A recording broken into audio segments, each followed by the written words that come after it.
Hey there, listeners. I am Joanne Lee Cornish, your truth bomb dropper in the world of weight loss, body composition, and mastering the art of rocking the body you've always deserved and dreamed of in midlife and beyond. Let's cut through the noise. Society tells us it's downhill from now on. We're told to embrace the middle-aged weight gain, embrace the muscle loss and poor health. If that's your vibe, then cool. But if you're ready to defy the narrative, then I am your gal. This podcast is a no fluff podcast where we break down the essential truths of body composition, toss around some practical tips, and dissect the latest trends. I'm not here to sugarcoat. I'm here to show you what's not just possible, but downright probable for you. If you enjoyed this content, be sure to click the link in the show notes to explore how we can team up and kick mediocrity to the curb. I offer one-on-one coaching, my ever-popular group coaching programs, and my corporate Educate to Elevate program. Okay, let's get on with the podcast. Enjoy.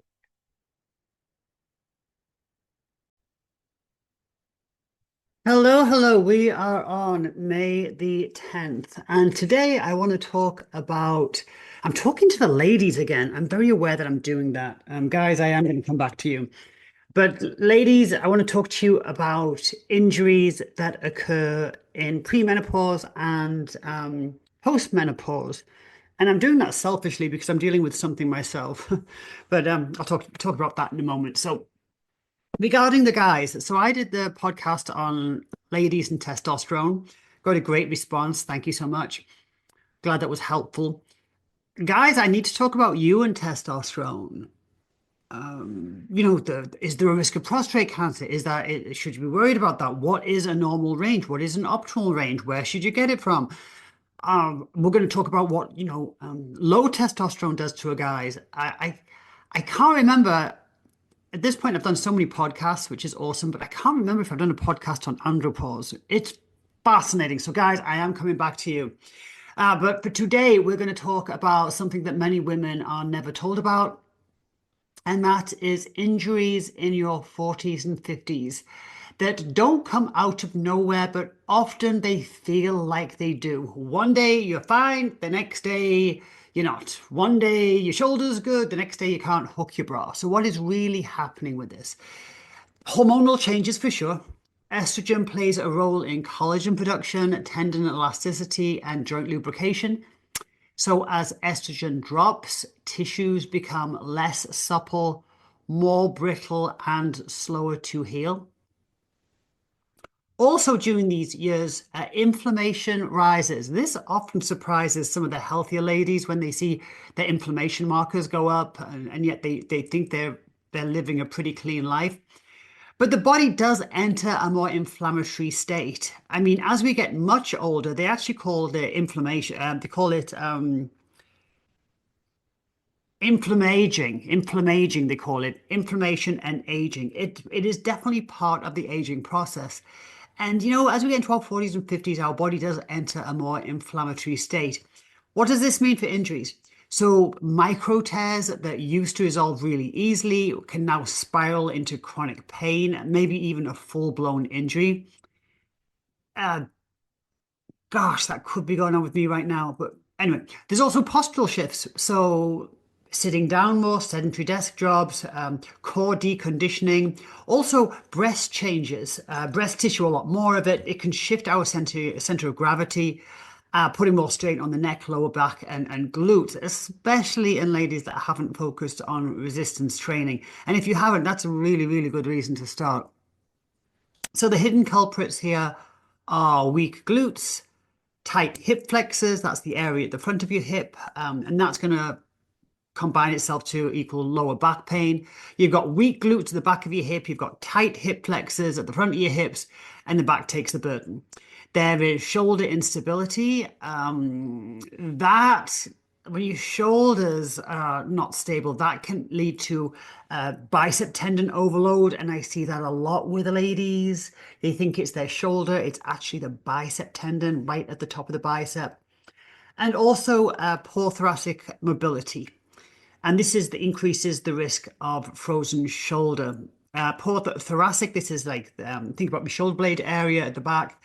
Poor mobility. So if you can't really squeeze your shoulder blades together and move them apart, if you can't really move your shoulder blades up and down and round your body and squeeze them together, that is poor mobility, and that can definitely increase your risk of a frozen shoulder. I want to cover quite a few little injuries here, but let's start with frozen shoulder. What is it? It is a painful progressive tightening of the shoulder capsule, leading to a severe loss of mobility. You can't lift your arm above your head. So why does it happen? It's really common with ladies, anything from 40 to 65. One of the reasons is for sure hormonal shifts, estrogen dropping. It affects the connective tissue elasticity.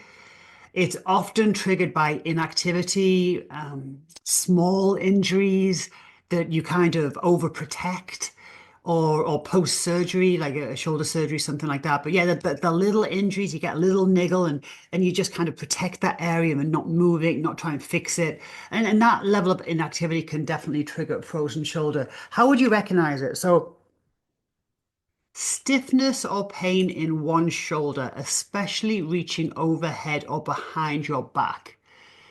Sometimes it's called the backseat injury. So if you imagine reaching into the backseat of your car and you're like, ouch, that can be the start of it. Difficulty sleeping on one side, really painful, and pain that seems out of proportion with any specific injury. So maybe maybe you had a little shoulder injury or a little tweak, but this pain is extreme, and you're thinking, man, that little thing shouldn't be causing this much pain. That's how it starts. So, what to do? Early movement is crucial. There are gentle mobility drills, there's pendulum swings, things like that. You can see a physical therapist before the freezing stage begins. I'm a big fan of red light therapy. I have a red light bed myself, anti-inflammatory nutrition and patience. I mean, that one takes time, but I will tell you, I have trained dozens of ladies that when they've started with me, they've said, I just can't do anything overhead. I just can't do it. I've got a bad shoulder. I can't do anything overhead. And you see, that is obviously you don't start with an overhead military press or something, but that is a problem there in itself where they're protecting it and they avoid the movement of it, and it just makes it so much worse. So don't skip upper body resistance training. If you don't know what you're doing, find somebody that does. I work with people online all the time, but there's some great YouTube videos on frozen shoulder, but you don't want to avoid that injury, that point of pain. I think I see that so often. People have, their knees hurt, so they're never going to squat. Their lower back hurts, so they never going to deadlift. Their shoulder hurts, so they're never going to lift the arm above the head. Well, that's just setting themselves up for an even bigger injury, because once you're weak in a movement pattern because you've avoided doing it, but it's a movement pattern that you need to do in daily life, it is going to, it is going to take you down at some point. So don't skip upper body resistance training. Um, keep the full range of motion through regular mobility work. Now, the mobility work you can start with no weight at all, but we have to keep that full range. Otherwise, you won't have that full range. I do this little yoga routine every morning, and in it I do a crow, if you know what that is in yoga, and I do a forearm stand, and I do a handstand. Like, why do I do that? Because I'm thinking, well, as long as I keep doing that, I'll always be able to do it. But if I stop doing that, for sure I won't be able to do that. If you follow that logic. So, um, early movements, gentle drills. See a physical therapist if you don't know what you're doing. Things like modalities, things like red light therapy. Gosh, best investment ever. If you want a link to the red light bed I bought, or we bought, sorry, let me know. And keep that full range of motion through regular mobility work. Gluteal tendinopathy. So glute tears. This is close to home. What is it? What is a glute tear? What is gluteal tendinopathy? So it is inflammation or micro tears in the gluteus medius or minimus tendons. So really simply, but think of these muscles. You got your glute max, your glute medius, your glute minimus. Think of the medius and minimus, the ones at the top, right? Not the ones at the bottom. They just think of them as the ones at the top. Okay. But what they do is they connect together and in the greater trochanter. So their tendons connect in the same place.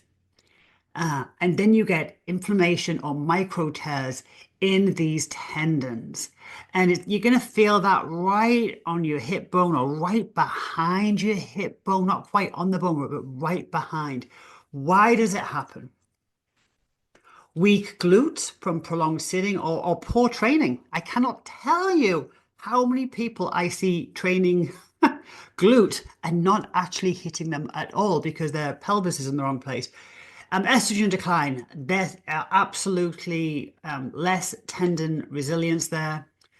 And this often affects women doing walking programs or returning to exercise too aggressively. So you get a bug up your butt and you're like, man, I'm going to just go do a marathon. I'm just going to go walk out. I'm just going to walk 10 miles. So even those very aggressive walking programs, if you haven't built up to that, can be very problematic. How would you recognize a glute tear? Because there's a few things that can show up here. Pain on the side of your butt or your outer hip. Like imagine your hip bone, feel your hip bone, and then just go slightly behind it. It's right there. You might have to dig your thumb in a little bit, and it might feel like an area, not necessarily a sharp area, but an area maybe 2 or 3 inches square. It hurts to lie on that side. Walking uphill, climbing stairs, that all hurts. And then the pain might radiate down the outer thigh. Um, what to do about this? Avoid stretching, it can make things worse.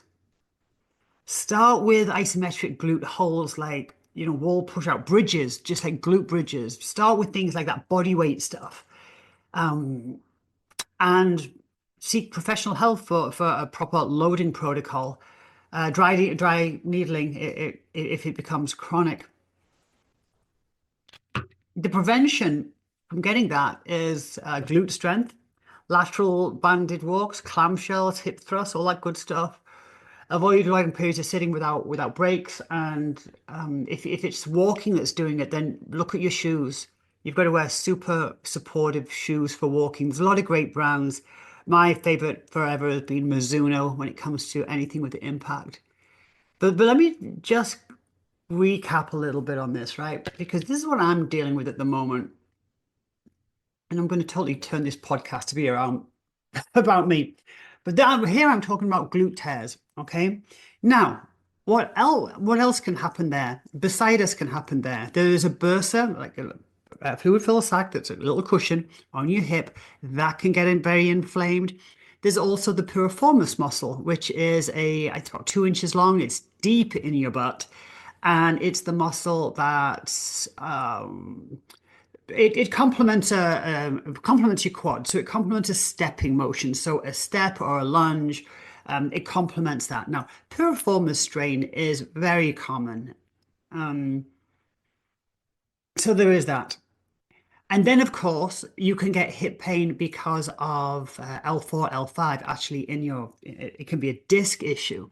So what I'm going through right now, and thankfully I've got a lot of very smart friends. Pain in my hip. I've had pain in my hip on and off for decades. When I lunge and train and I do a lot of sprinting, it would kick in. I would back off. I would ice it, and I never really addressed it because I just knew if I did some body work on it, I rolled it out and I iced it for a week. It was good. Right now, it's different. But this is the thing. I thought it was the same thing. And it might be. So my hip's been really bothering me. And so I do what I always do. I roll it out. I smash it with a Theragun. I ice it. And I'm doing my yoga. I'm doing my pigeons. I'm doing all this lot. And it is so much worse. Now I've got numbness down my leg, into my foot. So this is where, if you start getting the hip issues, be smarter than me. The reason I'm saying that is So I'm thinking I've got a little bursitis, I've got the piriformis thing going on, so I need to do some body work, roll it out, stretch it out, things will ice it, things will be better. But if that's a gluteal tear, I've just made it so much worse. Say this is a gluteal, and I'm going to find out in the next week. Say this is a gluteal tear, and I've been stretching it and smacking it and all this stuff. And now it's way worse than it's ever been because I could well have misdiagnosed myself because of what I've dealt with before. It could be something completely new. Could be a lumbar thing for all I know. I'm guessing it's a piriformis strain. That's what I'm guessing. But I'm going to go and get some professional help because if I treat this incorrectly, if I presume it's one thing and it's another, my my great intentions could actually harm this issue even more. So the gluteal tears that happen, very painful, side of your butt. When you're lying down, it's awful. It might radiate down your outer thigh, but that's not really likely to radiate down your calf and into your foot like mine is right now.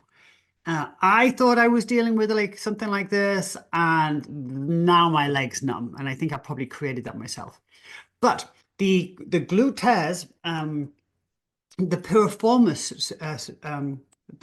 syndrome, and even the bursitis, the inflammation in the bursa, kind of all comes from similar things. Overuse, repetitive strain for sure, but also incorrect training. I have a video on glute training. If you want me to send it to you, just email me. Because if your pelvis is in the wrong place, I just covered this in Muscle Month. If your pelvis is in the wrong place, you cannot activate your glutes. And I'd like you to try this with me. Okay. So what you're going to do, stand up, not if you're driving, but when you can, stand up and stick your butt in the air, right? Stick your butt, like dump into your lower back and stick your butt in the air like you're an Instagram model or something like this, right? Now squeeze your glutes. Squeeze them hard. You can't. You cannot engage your glutes with your pelvis in that position, right? You can't do it. Impossible. Now, from that position, roll the pelvis back. So bring that butt back underneath you, and you can see now you can squeeze your glutes. I see this all the time. People's pelvis is in the wrong position. They're doing all the glute exercises, but they're not actually engaging their glutes because they can't, because the pelvis is in the wrong position. What is happening instead? They're dumping into the lower back. So glute strength, a lot of people do it, but they actually miss the glutes. My favorite is single glute bridge.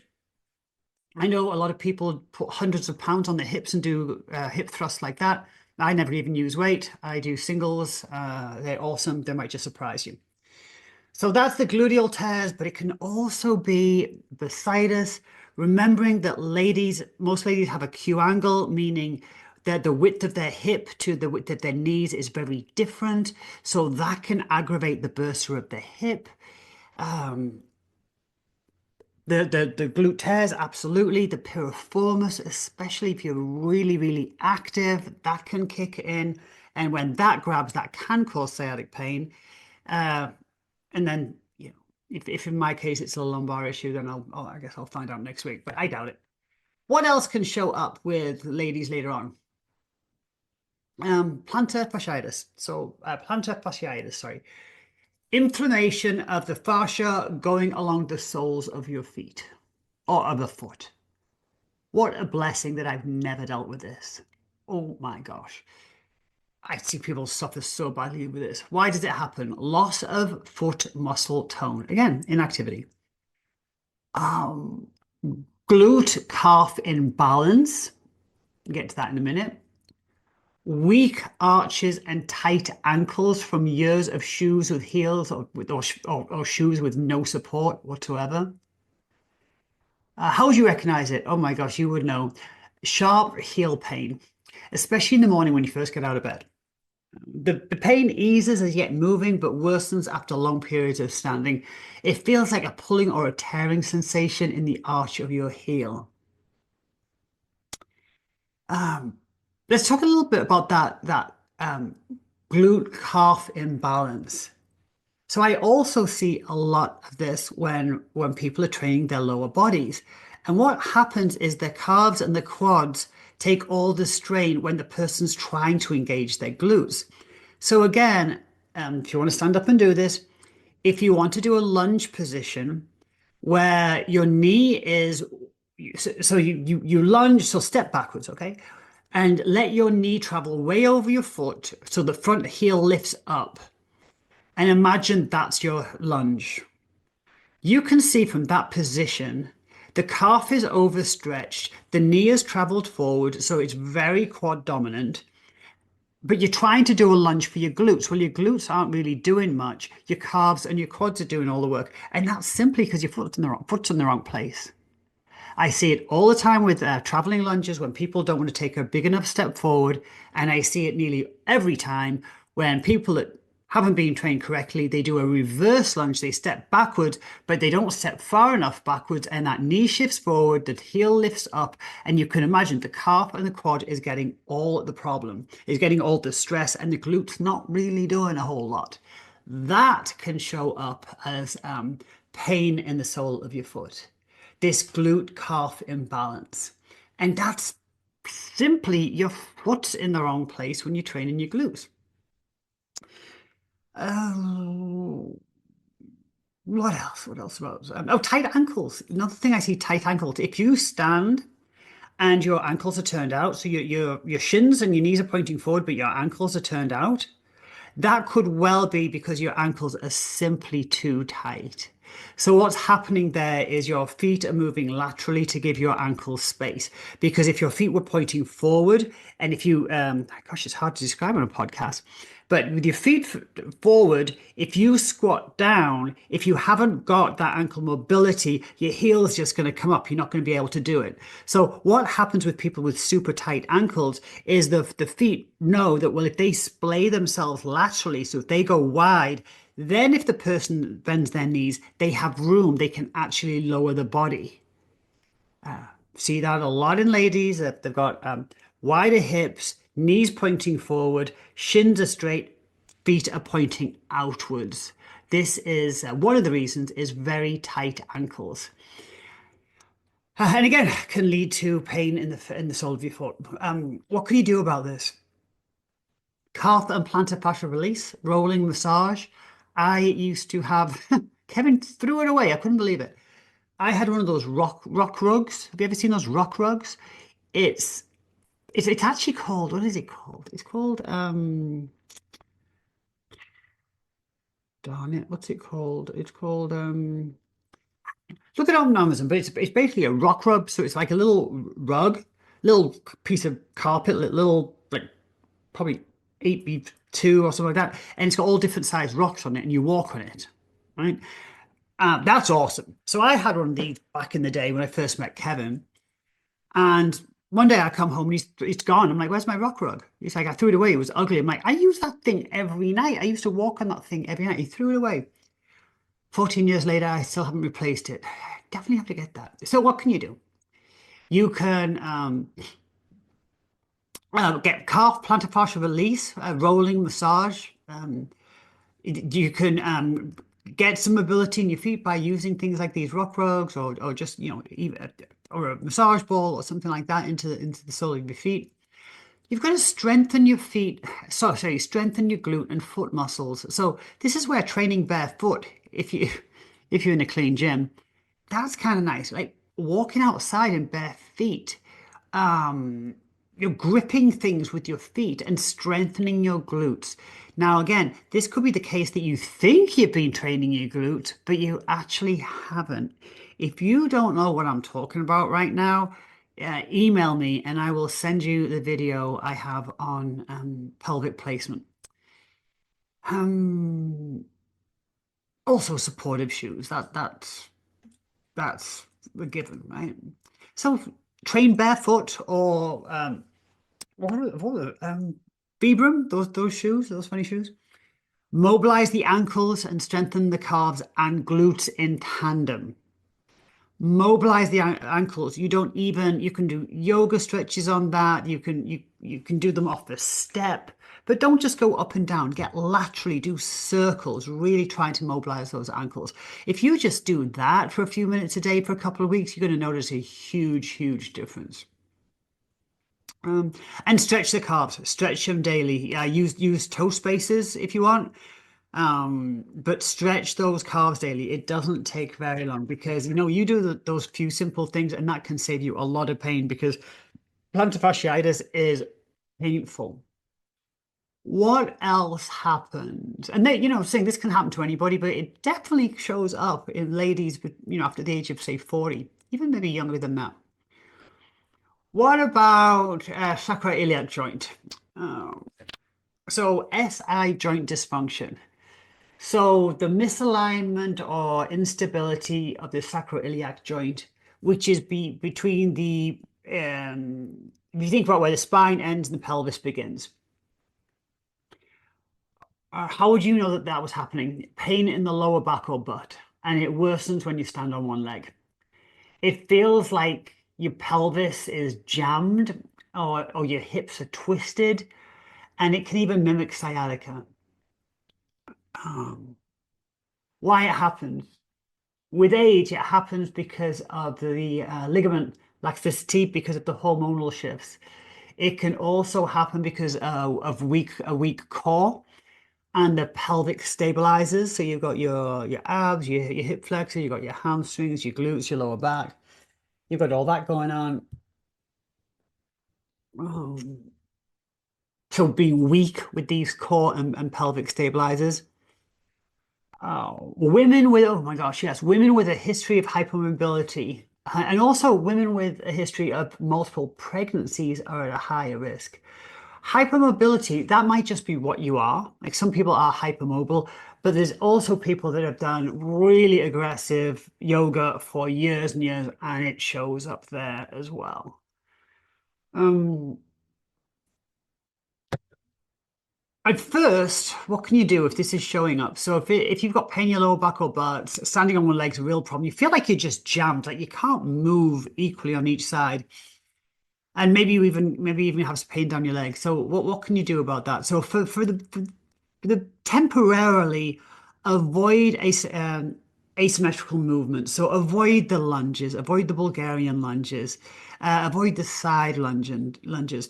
Start to strengthen your obliques, your glutes, and your lower abs. So your obliques, the side of your core, these rotational, your glutes, obviously stabilizer, lower abs, strengthen those, and that will pull the pelvis forward. And you could also use an SI belt. There's also physical therapists that specialize specifically in the pelvic floor, but there is something called a sacroiliac belt you might want to look into. Um, how can you prevent it? My favorite is the Pallof press. So you train anti-rotational core movements. So yes, we can focus on rotation of the core, but there's anti-rotation core movements. So mine is absolutely the Pallof press. All you need is a band and something to attach it to. And look that up. Just do a quick search. Pallof. It looks like nothing. It looks like what on earth are these people doing that they're straining so much until you try it yourself. I use that exercise a lot with athletes that do rotational sports. So baseball players, a lot with the swimmers, that exercise. Um, Also, with that SI joint dysfunction is avoid excessive stretching. So if this has happened to you because you are insanely aggressive at your Pilates or Legree or yoga, then you gotta back it up a little bit. You gotta roll it back a little bit. Avoid that excessive stretching, especially those back bends. You want to do stabilization, so side planks, the glute bridges again, these stabilization exercises. What else? How many have I got to go? Let's do. Hamstring tendinopathy. Oh, I see this one. So this is where the hamstrings just always are tight. They're always hurting no matter what you do. Like, oh my gosh, they're always bothering me. Your hamstrings are so tight. So this is micro trauma at the high hamstring origin, right up by the sit bone. So it can be sprinting, it can be running, it can be stretching, it can be worsened by sitting too much, and you'll know that because it'll really hurt to sit. And what happens there is that connective tissue in that high hamstring origin becomes less resilient with age. So it does show up with, hey, this is guys, this isn't just ladies. So there'll be like this deep ache or tightness at the top of the hamstring. Forward bends, long sitting bothers you. Driving along like bothers you, and it's really bothersome the day after exercise. It's annoying. What can you do about that? So it's crazy. It always come back to the a glute strength, core strength, to offload that area. So there's a thing called a posterior chain, and this is where your hamstring, your glute, and your lower back, they're meant to all work together. So it kind of goes, if it was the right hamstring and glute, and it would be the left side of the lower back, it kind of goes diagonally across your body. But that posterior chain, those three muscles should always be working together. And it becomes a problem when one or more of them is not doing its fair share of the work. So in many cases, people have dead glutes, they're not activating the glutes. And what's happening when they start doing these eccentric movements, um, let's say a forward bend, their glutes aren't really firing, so that hamstring and their lower back have to take all the strain. Whereas if the glute was firing, the force would be shared over all three muscles. So it can definitely happen when you've got this. When you've got this, what am I trying to say here? When the when the strength has been offloaded to other areas. So if your glutes aren't working, the strength has been offloaded to the back and the hamstring. What if you're dumping into your back? What if you've got that pelvis position that I just said about where your pelvis is tipped forward and then you go do an exercise? Your back can't do the work because it's dumped in. Your glutes can't even fire. So everything is going to go into your hamstrings. So understanding that posterior chain, and again, I think I've got a video on that if you want it, just message me. So doing things like eccentric loading. So eccentric, this is where the muscle gets longer with contraction, right? So think of like an overhead tricep where the muscle gets lengthened, where the muscle has to get longer. Part of every movement, there's an eccentric and concentric. So the eccentric part of the movement is where the muscle gets longer. So if you think of a good morning or a deadlift, the hamstring is getting longer with contraction. Yeah. So we want to do these eccentric movement patterns, and but we want to load them, but not too aggressively. So things like a Romanian deadlift, my favorite, but doing them slow, loaded, but just slow them down and use a little bit of weight, and really, force, not force, focus on what muscles are involved here. Is your hamstring firing? Is your glute lifting you up? Is that hinge powering your movement up? Is your back nice and flat? It's not dumped into. Focusing on your form and loading that, but not too crazy. Limiting static stretches. Just back off that lipper a little bit. Definitely, don't go into a hamstring exercise cold. Don't walk into the gym and just dump 50 pounds on your back and go into a good morning. Probably not the best thing to do. Also working on balance patterns. So Bosu balls, the balance beams, the wobble boards. Balance is really key here about building these movement patterns correctly. Ah, what else? What else? Runner's knee. Obviously, it can happen with any age. Um, this can definitely happen. kick in a little bit more as we get older. So this is irritation under or around the kneecap, and it's down to poor movement mechanics. So if we've had poor movement mechanics, but now we've had them for a few decades, it can definitely show up. So weak glutes and hips can cause knees to collapse inwards. If you see people doing squats and things like that, and their knees fall inwards, they're not aware of it. Midlife women often lose quad hamstring balance. They become very quad dominant and lacking the hamstring strength, and that imbalance can push that forward into the knee.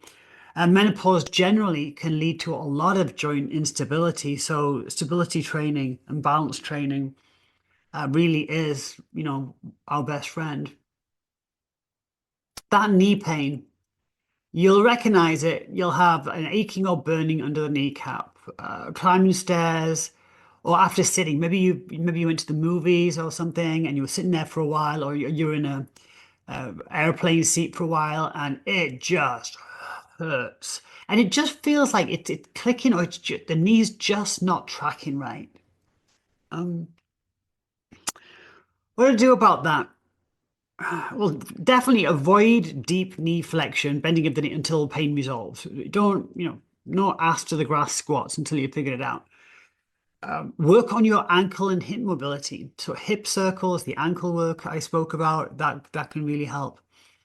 And strengthening the glute medius and the hamstring. So with the glute medius, so again, we're talking about, think of the top of your butt. The glute medius is actually a knee stabilizer. So when you see knees falling in as people are running or squatting, a lot of that is a weakness in the upper glute, not necessarily the glute max, but the upper glute. So focusing on that. So that is things like the glute kickbacks, that is definitely the glute bridges, that is the lateral work. But that glute medius is absolutely a knee stabilizer, and it can be very inactive because of poor form and sitting for too long. So prevention. Now I think I might be talking to the guys. Always train glutes and hamstrings. I think most ladies now are keen on training the glutes, but a lot of guys will train their quads like crazy, and then they'll just throw in a few hamstring curls at the end of the workout. And this really causes an overcompensation with the quad. So it really causes an imbalance. So you've got, I mean, I train them separately. I train quads, I train hamstrings, I train glutes separately. Obviously, some movements are combined. Things like a traveling lunge is going to be a quad and a glute. But I literally think of them as separate muscle groups. So always train your glutes and hamstrings and train them equally to your quads. Don't just throw in a few hamstring curls. You might have heard me say before, every muscle, you should have an exercise where the muscle's peak contraction is peak contraction is in the shortened form and peak contraction is the longest form. So what I mean by that is if you're training your hamstring, you should always do one exercise where the peak contraction is in the shortened form, like a hamstring curl, where the heel comes towards your butt. But there should also be one exercise, at least one exercise, where the peak contraction is when the muscle is in its longest form. So something like a good morning or a deadlift. You don't just want to do everything where the shortest form. And some people ignore glutes altogether. They think, well, I did squats. Well, yes, but we have to be a bit more glute specific with that. So things like step ups, everybody loves a step up. Lateral lunges, oh my gosh, everybody loves doing side lunges, not. Anything else on that? Anything else on that? But yeah, watch out for your knee collapsing there. When I'd be running outside all the time, I'd be running on the I'd be running the boardwalk in Venice, Santa Monica, and there's always other people running, and I'd just be watching these people run, and their knees are collapsing and their heels are spiraling out. I'm just like, oh wow, that's gonna show up at some point. I've got yeah, let's talk about one that came up recently. So I just did my muscle month program, and this one came up. And this is wrist and thumb pain. I think, gosh, I'm not going to say this right, but it's called decrevans, I think it's called. But yes, pain or tendon inflammation from overuse or arthritis in the small joints. Just in the last program I did, a lady was complaining about, wow, yes, my thumbs always hurt. So hormonal changes, they affect the synovial fluid in joint cartilage. Excessive phone computer use, flat hand pressure in yoga, which, I love that flat hand pressure because it gets you mobility in the wrist, but that can cause a lot of pressure for some people, especially if they do a lot of it too soon. Women have smaller joint surfaces, and this makes the wrists more vulnerable. So first thing I'll notice if I ask somebody to do a walkout, which I always do. So a walkout is what I mean is they bend over, knees can be bent, don't care, hands reach to the floor, and then they walk their hands out until they're in a high bridge. A lot of times I see ladies when they do the walk out, they don't walk out on their hands, they walk out on their knuckles. So they have their fists and they actually walk out on their fists. Or what I'll see even more is they walk out when one hand goes flat on the mat and the other hand they walk out on a fist. Now, I've tried it. I can't even do it. It's so weird to walk out on your fist, but I see it at least 50% of my time with my clients and probably 70% of the time with ladies about, over the age of say 45 or 50. And that is what they're doing there is their body's not happy putting their hand on the floor because their wrist feels so weak. So they come down in a closed fist position. So that's what I'll see what's going on. And again, it's mostly with women because women generally have smaller wrists, so the wrists are a bit more vulnerable. But this wrist thumb pain, so, twisting, opening jars, even using dumbbells hurts, soreness or stiffness at the thumb base, swelling along the wrist tendon line. So if you go up your wrist, that tendon line, is that swollen? If you run your thumb up it, does it hurt? Prevention would be wrist mobility, wrist circles. You can do it sitting there, open or close fists. I'm doing this as I'm talking, but just wrist mobility. Also, if this is a problem for you, you should start training your forearms. Yeah, or even get grippers or that putty stuff that you can for your hands. Also, also crazy enough, use a headset. If you've always holding that phone up to your ear, then that's a problem as well. What can you do? If you've got repetitive strain, then you can use wrist wraps. If you've got small vulnerable joints, then give them a little bit of support. Definitely strengthen your forearm muscles, wrist mobility, and if you're doing push-ups, you can indeed do them off your fists, or you can get those push-up handles, and that's what I tend to use with my ladies. They don't have to do push-ups with their hands on the floor. I do think wrist mobility is really, really, really key, but not if it becomes a problem with chronic wrist and thumb pain. So did I go through everything? Did I? I think that's what I wanted to go through. So let me go back on my notes. What did I talk about? I talked about frozen shoulder. Oh my gosh, please do not avoid training shoulders. Please do not avoid full range of motion with frozen shoulder. It will make it so much worse. Gluten tendinopathy. So we spoke about pain in the hip. It can have various reasons. So tears in the glutes, in the upper glutes. It can be bursitis. It can be piriformis thing. It can also be from your back. But the gluteal tendinopathy, these tears, that then they're little, and then they just get chronic. And this is can be a hormonal thing. The tendon, the hamstring tendinopathy, not a tear, but it's a slow grind at the sit bone, and it hurts to sit down for too long. It hurts to bend, and this is we're not loading the exercises correctly. So the plantar fasciitis. We often blame on, oh, I've got flat feet, but look at the way you're training your glutes. Look at it. It's when your calves and your quads are dominating a split stance movement. Also, poor footwear, but and loss of collagen, which changes the fascia, of course. But yeah, don't forget to mobilize your ankles and your wrists, and maybe walk barefoot, or get some massage balls into your feet as well. Will be extremely great. Now, finally, what I didn't mention, I did the SI dysfunction, right? What I didn't mention was stress fractures, especially in the feet, the femur, or the pelvis. So this is due to lower bone mineral density, and this also can show up with the people that do a lot of cardio, excessive cardio with lower bone mineral density.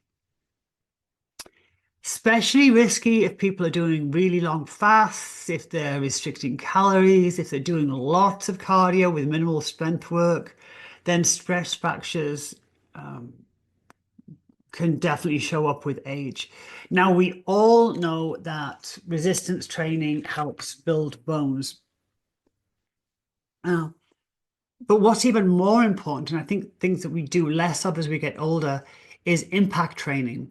So yes, you put a bar on your back and you squat or you lunge or you deadlift or whatever you do, then yes, that resistance training is going to strengthen bones. But jumping, anytime there's an impact, we can really strengthen bones.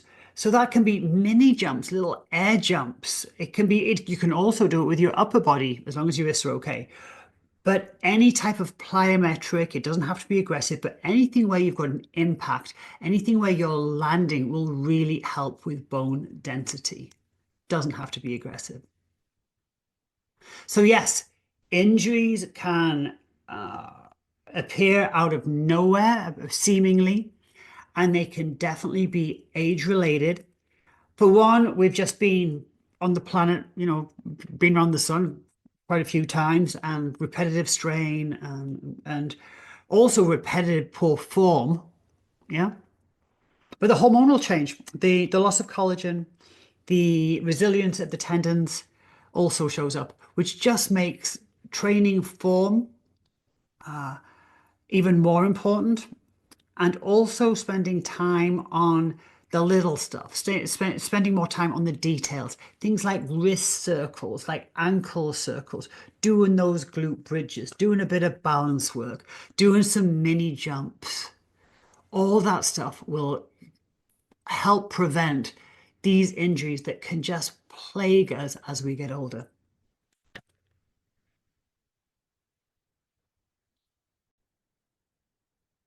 I do hope you enjoyed this episode of Midlife Mayhem. Be sure to subscribe and be sure to tell your friends about this wonderful podcast. If you would like more of me, then on social, it's simple, just my name at Joanne Lee Cornish. Also, my website, theshrinkshop.com, where you can see all my coaching programs. There are many, many ways we can work together. Obviously, I do private one-on-one coaching. I do all my programs are in a self-study form, and all my programs are run as a live program at least once a year. I try and do twice, but it usually ends up being once. I have mindset program. I have my awesome 5-day peak week shred that people love. I have the signature weight loss program. I have Tight 28, which is advanced weight loss. I have muscle mastery, and I have mastering midlife. So 6 programs that offer a progression to fully understand the body composition through the ages.